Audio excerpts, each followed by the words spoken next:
Ya, secara serentak anggota KPPS Kabupaten Talaut mulai dilantik oleh Komisi Pemilihan Umum Kabupaten Talaut.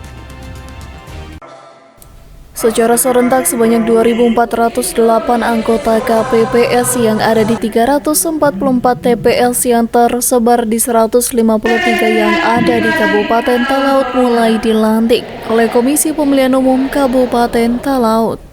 Ketua Komisi Pemilihan Umum Kabupaten Talaut Andri Sumolang usai melantik sejumlah anggota KPPS yang ada di Kecamatan Lirung mengatakan, dengan dilantiknya anggota KPPS secara serentak ini akan segera melaksanakan tugas dan tanggung jawabnya sesuai dengan aturan dan regulasi yang telah ditetapkan.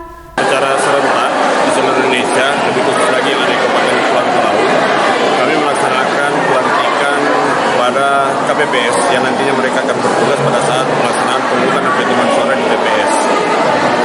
Mereka terbagi di 344 TPS.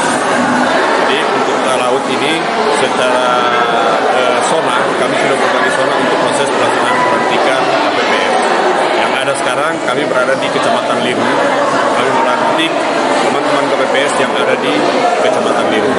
Usai dilantik anggota KPPS ini dilanjutkan dengan penandatanganan fakta integritas bagi anggota KPPS dan dilanjutkan dengan BIMTEK oleh PPK terhadap sejumlah KPPS yang baru saja dilantik yang ada di Kecamatan Lirung untuk memberikan pemahaman bersama terkait pemungutan dan perhitungan suara serta penggunaan aplikasi Sirekap pada pemilu 14 Februari 2024 nanti.